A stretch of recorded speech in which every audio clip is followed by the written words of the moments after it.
ಸ್ವಪ್ನ, ವಿಜಯ್ ಯಾವಾಗ ಬಂದಿದ್ದರು? ನೋಡು, ಈಗ 1 ಗಂಟೆ ಮುಂಚೆ ಬಂದಿದ್ರು. ಇಲ್ಲೇ ಎಲ್ಲೋ ಹೋಗ್ತಿದ್ರಂತೆ.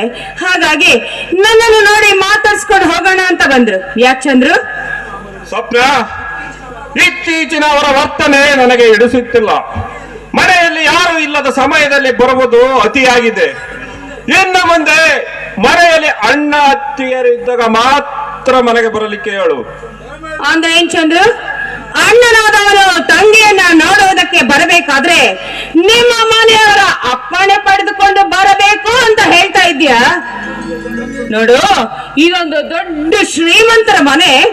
ಯಾರು ಇಲ್ಲದ ಸಮಯದಲ್ಲಿ ಈ ಮನೆಯಲ್ಲಿರುವ ಸಿರಿ ಸಂಪತ್ತನ್ನೆಲ್ಲ ಕೊಳ್ಳೆ ಹಿಡಿದು ನಾನು ನನ್ನ ಅಣ್ಣನಿಗೆ ಕೊಟ್ಟು ಕಳುಹಿಸುತ್ತೀನಿ ಅನ್ನೋ ಅಪನಂಬಿಕೆ ಏನಾದ್ರೂ ಇದೆಯಾ?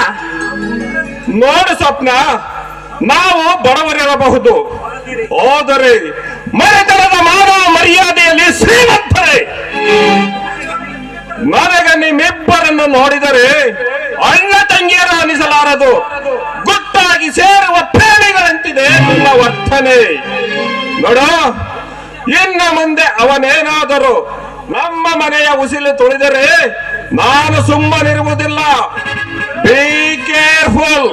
ಏ ಚಂದ್ರ, ನಾಲಿಗೆ ಬೇಗ ಹಿಡಿದು ಮಾತನಾಡು. ಅಣ್ಣ ತಂಗಿಯರ ಮಧ್ಯೆ ಅನೈತಿಕ ಸಂಬಂಧ ಕಟ್ಟಿ ಮಾತನಾಡ್ತಾ ಇದೆಯಲ್ಲ, ನಿನಗೆ ಸ್ವಲ್ಪನಾದ್ರೂ ನಾಚಿಕೆ ಆಗೋದಿಲ್ವೇನೋ? ಇದೇನೋ ನಿಮ್ಮಣ್ಣ ಅತ್ತಿಗೆಯರು ನಿನಗೆ ಕಲಿಸಿಕೊಟ್ಟಿರುವ ಸಂಸ್ಕಾರ? ನನ್ನ ಅತ್ತಿಗೆಯರ ಹೆಸರನ್ನು ಎತ್ತಬೇಡ.